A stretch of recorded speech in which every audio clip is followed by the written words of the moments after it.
பிரியமானவர்களே, கர்த்தர் நல்லவர். இந்த நாள் கர்த்தர் உண்டு பண்ணின நாள். இதில் நாம் மகிழ்ந்து களி கூறுவோம்.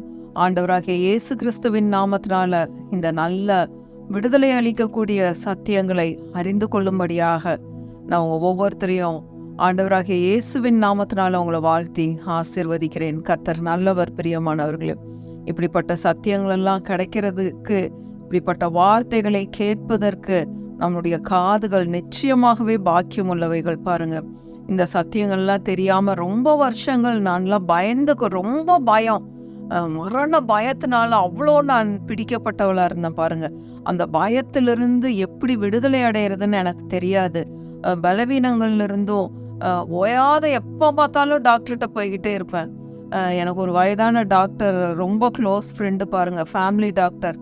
எதோ ஒன்றுக்குனாலும் எப்போ பார்த்தாலும் வாரத்தில் ஒரு 2 முறை 3 முறை டாக்டர்கிட்ட போயிட்டே இருப்போம். 3 நாளைக்கு ஒரு டேப்லெட்ஸை போய் மாற்றி அதை சாப்பிட்டுக்கிட்டே இருப்போம். பாருங்க, நைட் ஆனால் ஒரு பயம் வந்துடும், எங்கே நரகத்துக்கு போயிடுவோமோ, என்னென்ன விதமான பயங்கள்னாலெல்லாம் நான் கஷ்டப்பட்டனோ. இப்படிப்பட்ட வார்த்தைகள் தெரியாதனால பாருங்க, அந்த சமயத்தில் கர்த்தர் நான் வளர்ந்து வந்த சபையிலிருந்து என்னை தனியாக எடுத்து இப்படிப்பட்ட சத்தியங்கள் எல்லாம் அநேக இடங்களுக்கு என்னை கொண்டு சென்றார். இப்படிப்பட்ட விசுவாச வார்த்தைகளை நான் கற்றுக்கொள்ளும்படியாக கர்த்தர் எனக்கு கிருபை கொடுத்தார். பிரியமானவர்களே, கர்த்தர் எவ்வளோ நல்லவர்னு பாருங்க.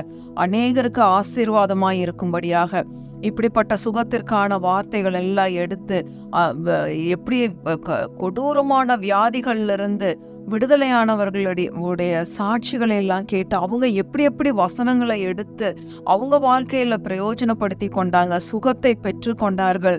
இது எல்லாத்தையும் நான் கற்றுக்கொள்ளும்படியாக கர்த்தர் எனக்கு கிருபை கொடுத்தார். பாருங்க, அப்படியாக கேன்சர்ல இருந்து விடுதலையான ஒரு ஆண்டி, வயதானவர்கள், இன்னைக்கும் அவங்க உயிரோட இருக்கிறாங்க.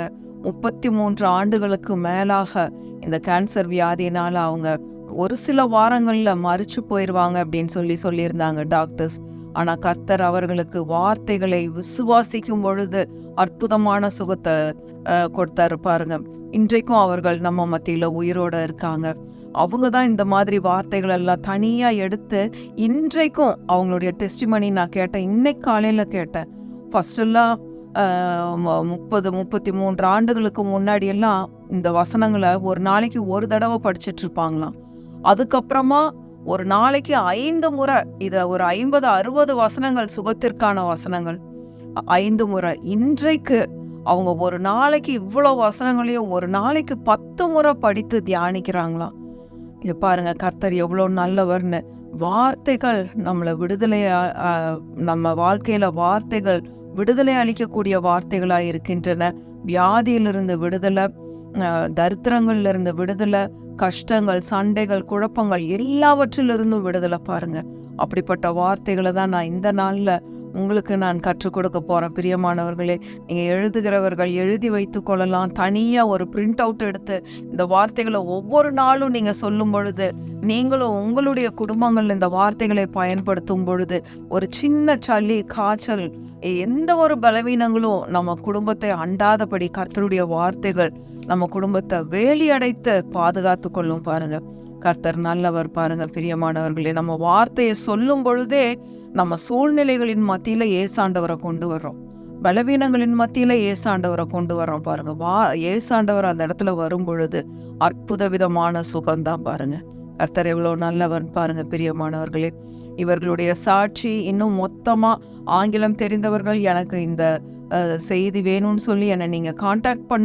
பண்ணீங்கன்னா இந்த லிங்க்கை நான் உங்களுக்கு அனுப்புகிறேன். நீங்களும் கற்றுக்கொள்ளலாம். பிரியமானவர்களே, இன்றைக்கும் முதல்ல யாத்ராகமம் 15வது அதிகாரம் 26வது வசனம்.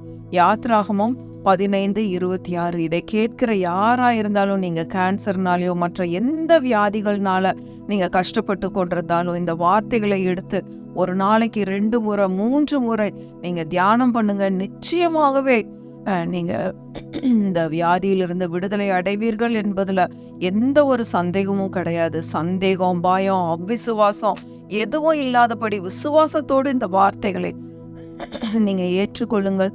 நிச்சயமாகவே நீங்கள் சுகத்தை பெற்றுக்கொள்வீர்கள். யாத்ராகமம் 15:26. நீ உன் தேவனாகிய கர்த்தரின் சத்தத்தை கவனமாய் கேட்டு அவர் பார்வைக்கு செம்மையானவைகளை செய்து அவர் கட்டளைகளுக்கு செவி கொடுத்து அவருடைய நியமங்கள் யாவையும் கைக்கொண்டால் நான் எகிப்தியருக்கு வரப்பண்ணின வியாதிகளில் ஒன்றையும் உனக்கு வரப்பண்ணேன், நானே உன் பரிகாரியாகிய கர்த்தர் என்றார். பாருங்க, எகிப்தியருக்கு 10 வாதைகள், என்னென்னமோ வியாதிகள் வந்தது. அந்த வியாதிகளில் ஒன்றும் உனக்கு வராது, உங்களுக்கு வராதுன்னு சொல்லி கர்த்தருடைய வார்த்தை சொல்லுகிறது. நானே உன் பரிகாரியாகிய கர்த்தர் அப்படின்னா நானே உன்னுடைய மருத்துவர், நானே உன்னுடைய டாக்டர், நானே உன்னை சுகப்படுத்துகிறவர் அப்படின்னு அர்த்தம். பாருங்க, அப்ப இந்த வார்த்தையை நீங்க ஒவ்வொரு நாளும் தியானம் பண்ணும் பொழுது நிச்சயமாகவே சுகமடைவீர்கள், பலனடைவீர்கள். ஒவ்வொரு நாளும் சாப்பிட்றதுக்கு முன்னாடியும் தியானம் பண்ணுங்க, மெடிடேட் பண்ணுங்க, சாப்பிட்டதுக்கு அப்புறம் மெடிடேட் பண்ணுங்க, தூங்கும் போது மெடிடேட் பண்ணுங்க. இரவும் பகலும் கர்த்தருடைய வார்த்தையில தியானமாயிருக்கும் பொழுது உங்கள் கைகளின் பிரயாசங்கள்லையும் நீங்க ஆசீர்வதிக்கப்படுவீர்கள். அடுத்தது யாத்ராகமம் 23வது அதிகாரம், யாத்ராகமம் 23வது அதிகாரம் 25, 26 வாசிக்கிறோம் பாருங்க. உங்கள் தேவனாகிய கர்த்தரையே சேவிக்க கடவீர்கள், அவர் உன் அப்பத்தையும் உன் தண்ணீரையும் ஆசீர்வதிப்பார், வியாதியை உன்னிலிருந்து விலக்குவேன், கற்பம் விழுகிறதும் மலடும் உன் தேசத்தில் இருப்பதில்லை, உன் ஆயுசு நாட்களை பூரணப்படுத்துவேன். பாருங்க, சாப்பிட்றதுக்கு முன்னாடி ஒவ்வொரு நாளும் இதை நம்ம ஜபமா ஏறெடுக்கணும். பாருங்க, உங்கள் தேவனாகிய கர்த்தரையே சேவிக்க கடவீர்கள், அவர் உன் அப்பத்தையும் தண்ணீரையும் ஆசீர்வதித்து வியாதியை உன்னிலிருந்து விலக்குவேன், உன் ஆயுசு நாட்களை பூரணப்படுத்துவேன் சொல்லியிருக்கீங்க ஆண்டவரே. நன்றி ஆண்டவரே. கற்பம் விழுகிறதும் மலடும் எங்கள் தேசத்தில் எங்கள் குடும்பத்தில் இருப்பதில்லை இயேசுவின் நாமத்தினால அப்படின்னு சொல்லுங்க. அந்த அபாஷன் ஆகிறது, இந்த மாதிரி எந்த ஒரு பிரச்சனைகளையும் நீங்க காணவே மாட்டீர்கள் இயேசுவின் நாமத்தினால. ஏன்னா இது கர்த்தருடைய வார்த்தை. உங்கள் தேவனாகிய கர்த்தரையே சேவிக்க கடவீர்கள். அப்ப சாப்பிட்றதுக்கு முன்னாடி இதை நீங்க ஜெபமா ஒவ்வொரு நாளும் சொல்லுங்க. அடுத்தது உபாகமம் 7வது அதிகாரம் 15வது வசனம். உபாகமம் 7:15. உங்களுக்கு என்ன பலவீனம், என்ன வலி வேதனை இருந்தாலும் இந்த வசனங்களை ஒவ்வொரு நாளும் ஜெபமாய் நீங்க சொல்லுங்க. எழுந்த உடனே இந்த வசனங்களை சொல்லுங்க. உட்கார்ந்து எனக்கு இது வலிக்குது, அது வலிக்குது, இது இல்லையா, அது இல்லையேன்னு புலம்பி நம்ம அழுது கொண்டிருக்காதபடி எழுந்த உடனே ஸ்ட்ரெயிட்டா இந்த வசனங்களை, கர்த்தாவே இந்த வார்த்தைகளின் மூலமாக என்னோடு கூட நீங்க பேசுங்கன்னு சொல்லி வார்த்தைகளை நீங்க ஒரு ஜெபமா ஏறெடுக்கும் பொழுது அந்த நாள் முழுவதும் உங்களுக்கு ஒரு ஆசீர்வாதமான நாளா இருக்கும். உபாகமம் 7:15. கர்த்தர் சகல நோய்களையும் உன்னை விட்டு விலக்குவார், உனக்கு தெரிந்திருக்கிற எகிப்தியரின் கொடிய ரோகங்களில் ஒன்றும் உன்மேல் வரப்பண்ணாமல் உன்னை பகைக்கிற யாவர் மேலும் அவைகளை வரப்பண்ணுவார். கர்த்தர் சகல நோய்களையும், அந்த சகல நோய்களையும் எல்லா வியாதிகளும் அடங்கியிருது. பாருங்க, ஐயோ இது கேன்சர் பெரிய வியாதி, எய்ட்ஸ் பெரிய வியாதி, அதோட பெரிய வியாதி எல்லாம் இல்லைங்க. ஏதோ காய்ச்சல் சளி சுகமாகும், இந்த பெரிய வியாதிகள்ல இதுல வராது, அப்படி இல்லை. சகல நோய்களையும் உன்னை விட்டு விலக்குவார், உனக்கு தெரிந்திருக்கிற எகிப்தியரின் கொடிய ரோகங்கள், கொடிய வியாதிகளில் ஒன்றும் உன்மேல் வரப்பண்ணாமல் உங்களை பகைக்கிற யாவர் மேலும் அவைகளை வரப்பண்ணுவார். உங்களை யாராச்சும் பகைச்சா அவங்க மேல அந்த வியாதியை வரப்பண்ணுவேன் அப்படின்னு சொல்லி போடப்பட்டிருக்கு. அப்ப சகல நோய்களையும் அவர் நம்மை விட்டு விலக்குகிற தேவனாயிருக்கிறார். பாருங்க, அடுத்தது உபாகமம் 28வது அதிகாரம் முதல் 2 வசனங்கள். இன்று நான் உனக்கு விதிக்கிற உன் தேவனாகிய கர்த்தருடைய கட்டளைகளின்படி எல்லாம் செய்ய நீ கவனமாயிருக்கும்படிக்கு அவர் சத்தத்திற்கு உண்மையாய் செவி கொடுப்பாயானால் உன் தேவனாகிய கர்த்தர் பூமியில் உள்ள சகல ஜாதிகளிலும் உன்னை மேன்மையாக வைப்பார். நீ உன் தேவனாகிய கர்த்தரின் சத்தத்துக்கு செவி கொடுக்கும் பொழுது இப்பொழுது சொல்லப்படும் ஆசீர்வாதங்கள் எல்லாம் உண்மையில் வந்து பலிக்கும். அத்தனை ஆசீர்வாதங்கள் உபாகமத்துல இருக்குது. அந்த 14 வசனங்கள்ல அவ்வளோ ஆசீர்வாதங்களும் உங்க மேல நம்ம மேல வரும் அப்படின்னு சொல்லி கர்த்தர் சொல்றாரு. பாருங்க, கர்த்தருடைய சத்தத்துக்கு உண்மையாய் செவி கொடுக்கறதுன்னா வார்த்தைகளை நாம் ஏற்றுக்கொள்றது, விசுவாசிக்கிறது. உண்மையாய் செவி கொடுக்கறதுன்னா வசனங்களை விசுவாசிக்கும் பொழுது உன் விசுவாசத்தின்படியே உனக்கு ஆக கடவுது அப்படின்னு சொல்லுது. எந்த ஒரு ஆசீர்வாதமும் நம்மளுடைய விசுவாசத்தின் அடிப்படையில தான் இருக்கு. அவர் கொடுக்காம இருக்கிறது இல்லை, எல்லாத்தையும் அவர் கொடுத்து கொண்டேதான் இருக்கிறார். நம்ம விசுவாசித்து ஏற்றுக்கொள்ளணும். ஒரு ஆசீர்வாதம் தடையாகுது அப்படின்னா அங்க நம்மளுடைய அவிசுவாசம், நம்மளுடைய பயம், நம்மளுடைய சந்தேகத்தின் நிமித்தம் தான் டிலே ஆகுதே ஒழிய கர்த்தர் கொடுக்காம இருக்கிறதே இல்லை. அடுத்தது உபாகமம் 30வது அதிகாரம் 19, 20. இது ரொம்ப ரொம்ப முக்கியமான வசனம் பாருங்க. இன்னைக்கு அநேகர் சொல்றாங்க, எங்கிட்டயே சொல்றத நான் கேட்டிருக்கிறேன் பாருங்க. இல்ல, இது கர்த்தருடைய சித்தம், எனக்கு இந்த வியாதி வந்தது, கர்த்தருடைய சித்தம். வயசான இந்த வியாதி எல்லாம் கண்டிப்பா வரும். வயசான எல்லாத்துக்கும் இந்த வியாதிகள் கண்டிப்பா வரும். வயது நிமித்தமாக இந்த பலவீனங்கள்லாம் ஏற்படுறது, வயது நிமித்தமா இப்படி எலும்பெல்லாம் போயிடுது, கை கால் வராம போகுது, இப்படி படுக்கிறது அப்படி படுக்கிறது. இல்லவே இல்லை. உன் நாட்களுக்கு தக்கதாய் உன் பலன் இருக்கும் என்று கர்த்தருடைய வார்த்தை சொல்லுகிறது. பிரியமானவர்களே, அதுதான் உண்மையாய் செவி கொடுக்கிறது. கர்த்தருடைய வார்த்தையை நாம் விசுவாசித்து ஏற்றுக்கொள்றது, வயது வரம்பில்லாமல் வார்த்தைகளை விசுவாசித்து ஏற்றுக்கொள்றது ரொம்ப ரொம்ப முக்கியம்.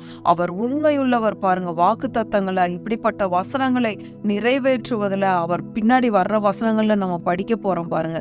வர்ற 2-3 நாட்கள்ல மொத்தமா இந்த வசனங்களை நம்ம தியானிக்க போறோம்.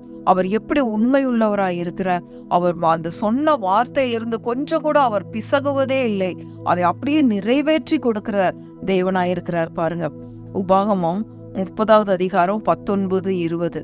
ஆண்டவர் என்ன பண்றாரா, ஜீவனையும் மரணத்தையும் நம்மளுக்கு முன்னாடி வைக்கிறாரு. அப்ப சாய்ஸ் கொடுக்கிறாரு. நீ ஜீவனை தெரிந்து கொள், ஆசீர்வாதத்தையும் சாபத்தையும் நான் உனக்கு முன்னாடி வச்சேன். நீ ஆசீர்வாதத்தை தெரிந்து கொள். இந்த உலகத்துல எல்லாமே இருக்கு. ஆசீர்வாதங்கள் இருக்குது, சாபங்கள் இருக்குது, வியாதிகள் இருக்குது, எல்லாமே இருக்கு. ஆனா நீ ஜீவனை தெரிந்து கொள், ஜீவ விருட்சத்தின் கனியை நீங்க எடுத்துக்கோங்க அப்படின்னு சொல்லி ஆண்டவர் சொல்றாரு பாருங்க. உபாகமம் 30, 19, 20.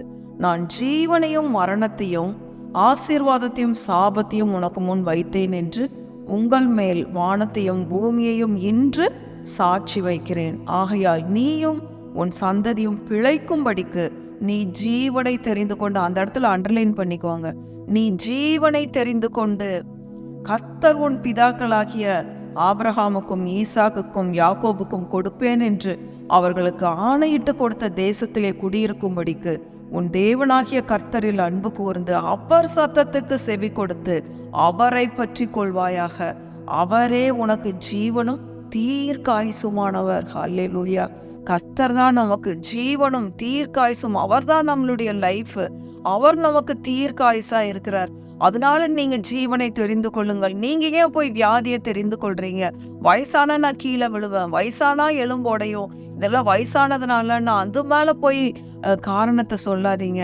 கர்த்தர் நம்மளை விழாதபடி காத்து கொள்ளுகிற தேவன். எங்கேயும் நம்ம விழுக மாட்டோம்.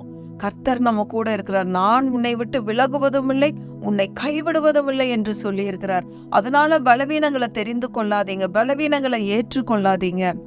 பிரியமானவர்களே, மிக தாழ்மையா உங்களிடத்துல கேட்டுக்கொள்றேன், வசனங்களை ஏற்றுக்கொள்ளுங்கள். எத்தனையோ பேர் வாக்குவாதம் பண்றாங்க இந்த வசனங்களை எல்லாம் ஏற்றுக்கொள்ளாமல். இதெல்லாம் கர்த்தருடைய வார்த்தைகள், எங்களுடைய வார்த்தைகள் இல்ல.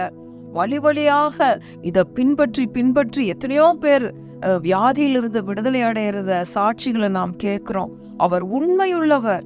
ஏதோ நம்மளுடைய நன்மையான காரியங்கள்னால இல்ல, கர்த்தர் உண்மையுள்ளவராய் இருப்பதனால, அவர் நம்மளோடு கூட உடன்படிக்கை செய்திருப்பதனால, அவர் நமக்காக கல்வாரி சிலுவையில தம்முடைய சொந்த சரீரத்துல நம்மளுடைய வியாதிகளையும் பலவீனங்களையும் அவர் சுமந்து தீர்த்து விட்டதுனால இன்னைக்கு சொல்றாரு, நீங்கள் ஜீவனை தெரிந்து கொள்ளுங்கள். உங்களுக்காக நான் என்னுடைய ஜீவனை கொடுத்திருக்கேன், நானே உங்களுக்கு ஜீவனும் தீர்க்காயுசுமா இருக்கேன் அப்படின்னு சொல்லி ஆண்டவர் சொல்றாரு பாருங்க. அதனால நாமும் நம்மளுடைய சந்ததியும் பிழைக்கும்படிக்கு நாம் ஜீவனை தெரிந்து கொள்ள வேண்டியது ரொம்ப ரொம்ப அவசியமா இருக்கு. உபாகமம் 30, 19, 20 நீங்க மனப்பாடம் பண்ணிக்கோங்க.